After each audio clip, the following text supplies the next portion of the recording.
அனைத்துலக முத்தமிழ் முருகன் மாநாடு பழனியிலே இப்போது ஒரு ஆன்மீக புரட்சியை ஏற்படுத்தி கொண்டிருக்கிறது. தமிழும் இறைவனும் பிரிக்க முடியாதது என்பதை மீண்டும் ஒரு முறை வரலாறு நிரூபித்திருக்கிறது.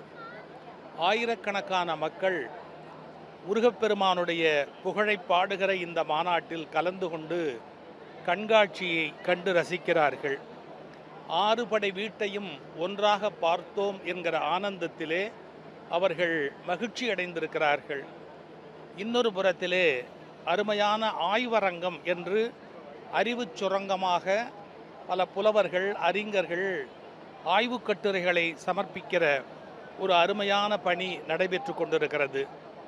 நடுவிலே இருக்கிற அருணகிரிநாதர் அரங்கம் என்கிற கலையரங்கத்திலே மிகச்சிறந்த சமய சான்றோர்கள், அரசியல் பிரமுகர்கள், ஆன்மீக அறிஞர்கள், இலக்கியவாதிகள், இசைக்கலைஞர்கள், வேறு பல குழந்தை நட்சத்திரங்கள் என்றெல்லாம் கலை நிகழ்ச்சிகளை வழங்கி கொண்டே இருக்கிறார்கள்.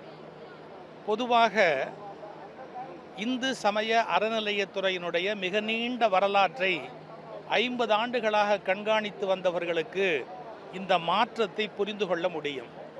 அமைதியாக ஏதோ ஒரு கோயிலிலே ஒரு திருவிழா என்பது போன்று மட்டுமே ஒரு அமைதியாக அல்லது சரியாக கவனிக்கப்படாதபடி இருந்த இந்த இந்து சமய அறநிலையத்துறை இப்போது ஒரு மிகப்பெரிய எழுச்சியை பெற்றிருக்கிறது. ஒரு ஆன்மீக மாநாடாக முருகன் முத்தமிழ் மாநாடு என்று ஒன்று நடைபெற்று முருகப்பெருமானுடைய பெருமையினை பேச்சாக, இசையாக, கலையாக மக்கள் வெள்ளம் அனுபவித்து கொண்டிருக்கிறது.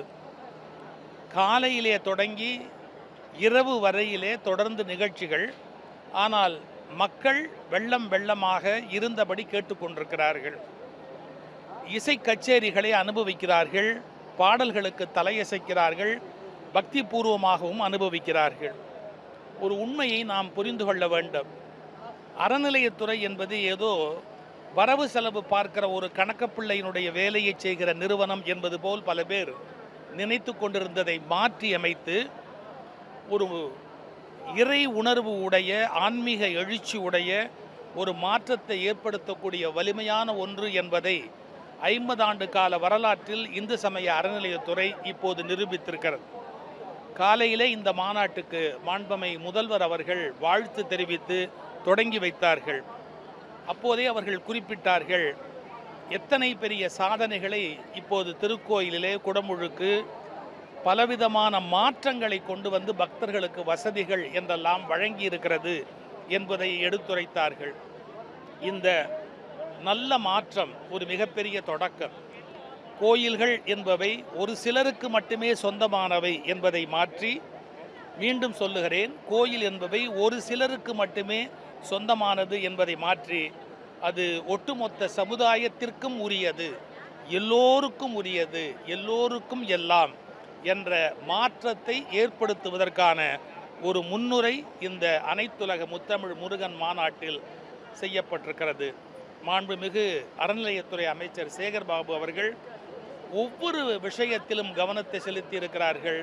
உணவு, குடிநீர், மின்சாரம், எந்த விஷயமாக இருந்தாலும் எந்த தட்டுப்பாடும் இல்லாமல் ஏற்பாடுகள் சுழன்று சுழன்று வேலைகள் நடந்து கொண்டிருக்கின்றன. மக்கள் மகிழ்ச்சியாக இருக்கிறார்கள். ஊரே வரவேற்கிறது. இதை கண்டு உலகமே வியக்கிறது. காரணம், எல்லா பக்கத்திலும் தொடர்ந்து இந்த நிகழ்ச்சியை ஒளிபரப்பி கொண்டிருக்கிறார்கள். எனவே இந்த பழனி மக்கள், தமிழ்நாட்டு மக்கள், உலகெங்கும் இருக்கிற முருக அன்பர்கள் மகிழும்படியாக இந்த மாநாடு ஒரு மாபெரும் ஆன்மீக புரட்சியாக நடைபெற்று கொண்டிருக்கிறது என்பதை மகிழ்ச்சியோடு இந்த நேரத்தில் தெரிவித்துக் கொள்கிறேன். வணக்கம்.